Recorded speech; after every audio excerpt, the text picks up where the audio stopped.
So I'm going to tell you a dream that I've had a few times since I was about 12 years old, and it's very strange, and I haven't had it in recent years, and there are a lot of weird things to remember, so if I ramble or repeat things or pause, I apologize in advance. I'm not going to edit this video.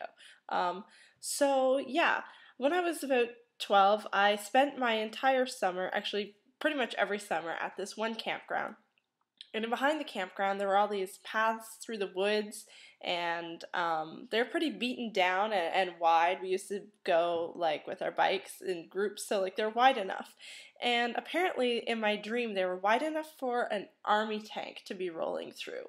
So there's this big green army tank that's coming through the woods with this huge green tower shooting out of the top of it. At the very top of this tower is a big ass Tommy Hilfiger logo.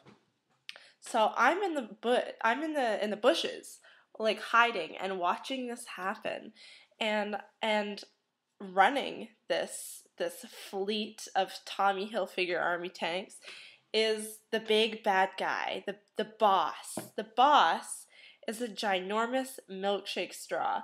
Like the milkshake straws with the little red stripes, you know what I mean, maybe. Anyway, so the guy in charge of all of this is a gigantic milkshake straw, and he's got this little red ribbon that's tied around him and tied in a little bow in the front.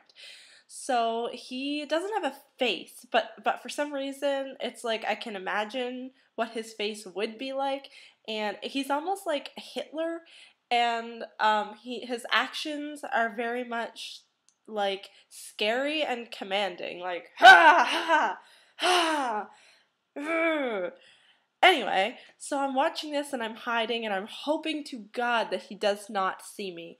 But of course he does. So he starts turning his tank around and following me. And I'm running, and for some reason I can run faster than this army tank.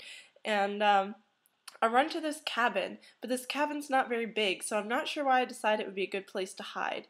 But inside this cabin is a magical door, and if you go through this door, everything that passes through turns into a bubble. Like the kind of bubble where you stick the wand in the soap and bubbles like that. So there are lots of bubbles in this room, so I'm thinking if I walk through here, I turn into a bubble, I blend in with everything else, he's not going to know where I am, and I'll be more or less safe, or safer than if I was out in the open.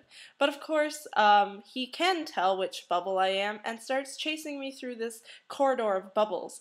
Now I rush my little bubble-bodied self through the corridor and out the other side, so I'm in human form again, and I'm looking around, how can I escape, how can I beat this ginormous evil milkshake straw, and all I see is a table, and I'm thinking I can somehow chain him to the table like a prisoner so that he can't get at me, and somehow I'm going to be able to do this. I'm not sure. Anyways, so he comes through, and the only weapon that I have, the only way that I can get him to this table is to super glue him there.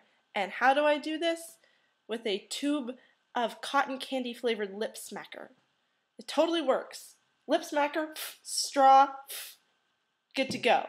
So I'm a hero, apparently, and this talk show wants to have me on. So I'm on the talk show, I'm telling the story of what happened, but the interviewer is asking me these questions and putting me in a situation where it makes me look like I'm the bad guy, and the straw was this victim, and I'm feeling horrible, like I've done something horribly wrong, and I just want to cry and wish this whole situation wasn't happening, and I'm thinking, I just wish this wouldn't air.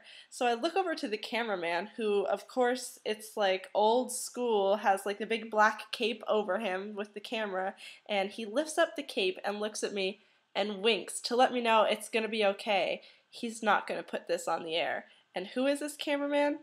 Well, he's the Phantom of the Opera.